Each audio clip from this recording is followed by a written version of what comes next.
Existe uma sensação que é mais ou menos comum e que várias pessoas passam, e que é a seguinte: parece que a gente está vivendo uma vida que não é nossa, né? As pessoas relatam isso, essa sensação, como se elas estivessem seguindo um roteiro que não foram elas que escreveram. Não fui eu que escrevi a história da minha vida, né? Esse bendito roteiro. E aí, isso gera alguns pensamentos do tipo: nossa, mas por que que minha vida é assim? Por que que eu estou passando por isso? Por que que ninguém entende? Parece que o que eu falo ninguém entende. Parece que eu estou vivendo no automático. Tudo que eu faço é esquisito. Minha vida nunca dá certo. Parece que a vida é um teatro, assim, parece que é um teatro que eu estou vivendo, né? E esses pensamentos todos, eu acredito que eles já tenham passado pela sua mente também. E aí tem uma coisa interessante. Se a gente começar a entender que, quando a gente fala sobre isso na vida, né, se a gente começar a entender que o problema não é só o que acontece na sua vida, mas às vezes a questão está na forma como a nossa história é contada por nós. O problema é como a história da sua vida é contada por você. Bom, eu vou te contar uma coisa que vai parecer bruxaria, feitiçaria, né? Força do universo, mas não é. Tem pensamentos seus que são responsáveis pela sua infelicidade. E eu não estou falando sobre pensamento positivo, negativo, pensamentos mágicos, né? O segredo, essa história de que é só você querer, desejar que o universo te entrega, que o seu pensamento tem poder. Não estou falando disso, estou falando de uma coisa mais técnica, tá? Os seus pensamentos são responsáveis pela sua infelicidade. E tem uma questão mais técnica, né, mais técnica e científica nisso, que é, muitas vezes nós somos os narradores pouco confiáveis da nossa própria história. Não necessariamente porque a gente mente para nós mesmos, não é isso não. Mas nós somos poucos confiáveis para narrar nossa história, porque existe uma lente, né, sobre a qual a gente usa para narrar a própria vida. E às vezes é essa lente que a gente coloca como se fosse um óculos mesmo, que a gente usa para enxergar a vida, sabe? E que remete, né, a essa lente da dor. É como se a gente comprasse um óculos, que é o óculos da dor, e aí tem o óculos do medo, o óculos da vivência das nossas experiências passadas. Então a gente já vive a vida através dessas lentes. E tem uma coisa muito interessante para você entender nisso. Nós não reagimos ao fato em si, nós reagimos ao significado que nós damos aos fatos. Duas pessoas podem viver exatamente a mesma situação e sentir emoções completamente diferentes. Por quê? Não é o acontecimento sozinho que produz o sofrimento, é a nossa interpretação. Muitas vezes, né? A mente humana, ela não enxerga a realidade de uma forma pura, neutra, né? Entendam isso logo de início. A nossa mente humana, ela interpreta, ela traduz, ela distorce e ela dá cor à nossa realidade. E isso acontece de acordo com aquilo que a gente carrega emocionalmente dentro da gente. Bom, é sobre isso que nós vamos falar hoje. Então, se você não me conhece, eu sou Rodrigo Oliveira, sou psicólogo, professor e terapeuta de várias práticas integrativas. E esse é mais um encontro desse espaço Luz e Consciência, onde eu compartilho reflexões sobre autoconhecimento, psicologia, neurociência, filosofia e de vez em quando espiritualidade também. Então, se você gosta desse tipo de conteúdo, já se inscreve aqui no canal. Se você não é inscrito, clica aí e deixe o seu like também, né, para poder curtir e compartilhar esse vídeo para fortalecer esse trabalho que é importante para mim e de repente ele pode chegar a pessoas que precisam. Então, vamos para a reflexão de hoje dentro do que eu provoquei vocês aqui um pouco, né? Sobre essa percepção que a gente tem e que muitas vezes a gente precisa olhar para esse lugar. A nossa história, ela é contada por nós e ela nos atravessa e também é atravessada, né, por outras pessoas. Recentemente eu li algumas reflexões muito interessantes de uma psicanalista norte-americana. Vi essas reflexões em outro material, né, outro vídeo, pessoas falando sobre isso. E é interessante que ela falava sobre a forma como a gente constrói narrativas sobre a nossa própria vida. E ela trouxe um exemplo muito bacana que eu quero compartilhar com vocês. Ela fala de uma mulher que escreveu para ela desesperada, dizendo que o marido estava distante, estava frio, sem desejo sexual. E depois disso, né, que ela fez esse movimento, ela percebeu que ele estava passando horas também conversando com uma colega de trabalho. E aquilo destruiu ela emocionalmente. Porque ela lembrou que o pai dela havia traído a mãe da mesma forma na infância dela. Isso destruiu a relação familiar. Ou seja, essa moça, ela contou essa história. mas ela não estava olhando só para o presente, ela também se conectou com a ferida antiga. Com a questão do marido foi difícil, mas quando remeteu a uma história antiga, ficou pior ainda. Só que tem um detalhe nessa história que deixa a história mais interessante. O marido dela também fez contato com essa psicanalista para poder, porque ela era bastante conhecida, e ele também fez contato porque ele também foi buscar ajuda para contar a história dele, para buscar ajuda. Ele não sabia que eles eram um casal e ela também ouviu a história dele e ele também contou a versão da história. E na narrativa dele, ele descreve a história como um cara que estava vivendo um luto profundo pela morte do pai. Ele perdeu o pai recentemente e ele se sentiu sozinho emocionalmente dentro da própria casa. Por quê? Ele sentia que a esposa há um tempo estava distante, que ela não se importava mais com ele e que tudo que ele fazia irritava ela. Ele se sentia um peso na casa, como se tudo que ele fizesse incomodasse ela. Era a sensação que ele tinha. Só de comer, às vezes, o cereal dele, que fazia barulho ao comer, ela ficava brava e ele sentia que isso incomodava ela. Então ele sentiu que ele estava emocionalmente sozinho dentro da própria casa. E ele tinha uma colega de trabalho que um dia conversando, ela também perdeu o pai recentemente, eles conversaram sobre isso e isso gerou uma conexão. Por quê? Porque essa colega era alguém que escutava ele sem julgamento. Ele se sentia acolhido. E era só isso, né? E ele trazia na carta que ele gostaria muito de estar próximo da esposa e gostaria de ter essa aproximação com ela para trocar mais, mas ele sentia que não conseguia.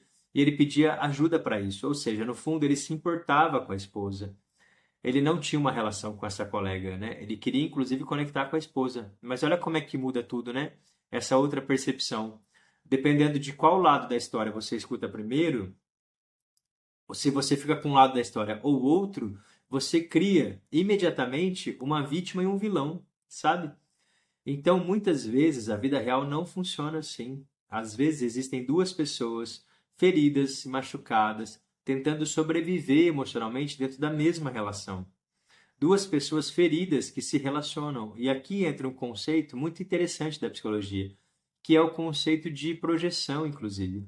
Muitas vezes nós não estamos vivendo, né, não estamos vendo o outro como ele realmente é. Às vezes a gente está vivendo e vendo o outro a partir das nossas feridas emocionais, daqueles filtros que eu falei no início, daquelas lentes do óculos.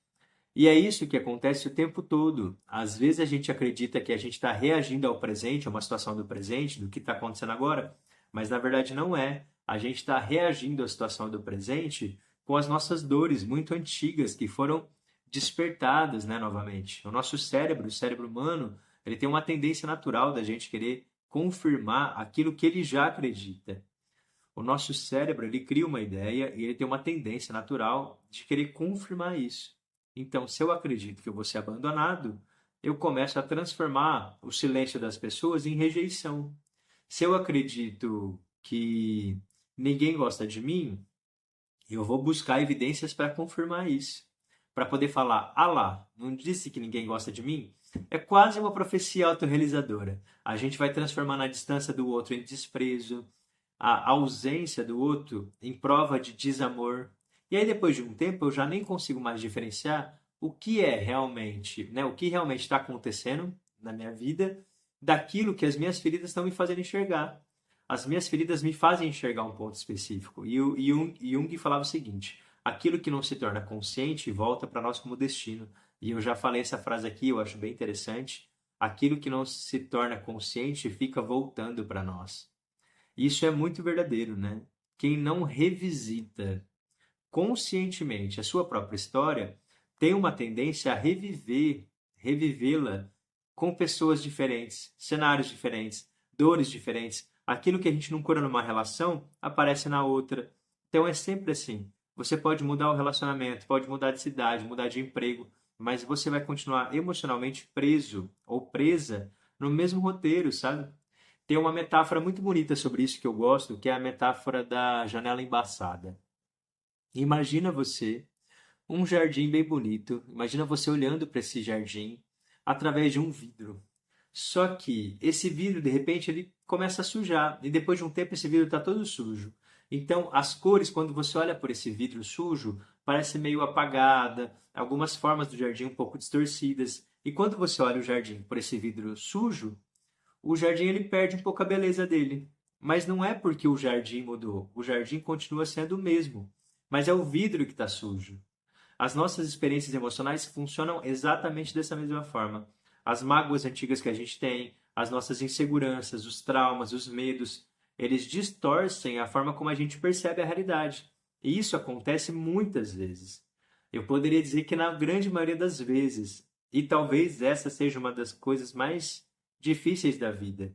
Admitir que nem sempre o nosso sofrimento vem só daquilo que está acontecendo. Se aconteceu uma situação e eu estou sofrendo por causa daquela situação, tudo bem, eu posso estar sofrendo por ela. Mas muitas vezes o meu sofrimento ele é aumentado quando ele se conecta às dores antigas que eu já vivi.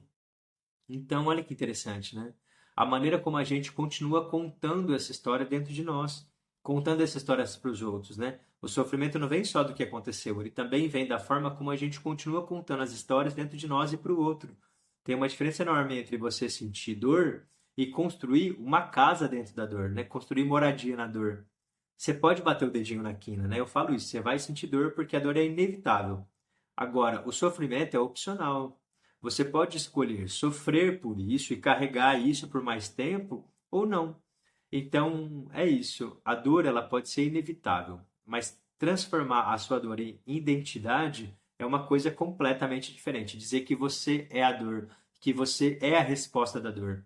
E aí tem um outro ponto também bem importante para a gente poder refletir e ir fechando, que é essa ideia sobre a prisão de grades abertas. Muitas pessoas vivem reclamando da própria vida, sacudindo e balançando essas grades emocionais, sem perceber que às vezes a porta ali do lado já estava aberta faz tempo para sair desse lugar. Só que sair dali, dessa prisão emocional, tem que ter responsabilidade. O Sartre, né, Jean Paul Sartre, falava que o ser humano está condenado à liberdade. Olha que frase interessante. O ser humano está condenado à liberdade. Isso para algumas pessoas parece assustador, né, simbolicamente, porque a liberdade significa que mesmo quando estamos machucados, quando a gente passou por uma dor na vida, ainda assim a gente precisa decidir o que a gente quer fazer da nossa vida. O que a gente pode fazer. Enquanto eu me percebo apenas como vítima de uma situação, eu não preciso mudar. Eu não preciso correr o risco, eu não preciso enfrentar o desconhecido porque eu sou vítima.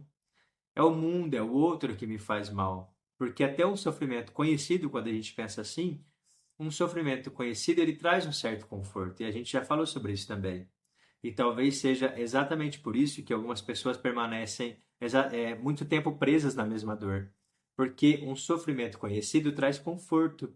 Às vezes é mais confortável ter um sofrimento, estar no sofrimento que eu conheço, do que vivenciar algo novo, criar um medo do algo que é novo, né? Por isso que muitas pessoas permanecem anos na mesma dor. Então, você quer mudar a sua história agora? Bom, se você quer mudar a sua história, você vai precisar encarar aquilo que é imprevisível. O Viktor Frankl ele também fala sobre isso, né? Eu já falei sobre ele, sobre a história dele, que é um psiquiatra que sobreviveu aos campos de concentração nazista e falava o seguinte: podem tirar tudo de um ser humano, mesmo menos a liberdade dela poder escolher a atitude que ela quer ter diante das coisas que acontecem com ela. Isso é uma coisa interessante. Tem uma diferença muito grande entre aquilo que me acontece e aquilo que eu decido fazer com o que me aconteceu. Os estoicos, né, eles também falavam muito sobre isso, né, que existem coisas que estão sob o nosso controle e coisas que não estão no nosso controle. Falei sobre isso, inclusive, no último vídeo, e a gente tem que entender a diferença sobre aonde a gente põe energia, naquilo que está no nosso controle ou nas coisas que não estão. O sofrimento, muitas vezes, ele aumenta quando eu tento controlar aquilo que não está no meu controle, que não depende de mim. Aí eu abandono e deixo de lado aquilo que depende de mim. A maturidade emocional, né, sobre isso, talvez seja exatamente aprender a diferença. Você se curar. E se curar também não é você apagar a sua história. Não é apagar as dores que aconteceram na sua história, porque não tem jeito de fazer isso. Mas para se curar, você precisa parar de obedecer automaticamente a sua história. Parar de ser escravo, né, da tua própria história, vítima da tua própria história. Então, sempre que você estiver sofrendo, passando por um momento difícil na tua vida, vale a pena você se perguntar o seguinte, ó: existe outra forma de olhar para isso? Será que eu estou aqui repetindo também padrões antigos? Será que eu estou esperando que alguém mude, que a pessoa mude ou que a situação mude para que a minha vida seja diferente? Olha que loucura, né? Muitas vezes a gente faz isso, a gente espera que o mundo mude para que eu seja feliz. Por quê? O alecrim dourado aqui quer ficar aqui vivendo a vidinha do jeito dele e quero que o mundo mude para se adequar a mim, né? Olha só.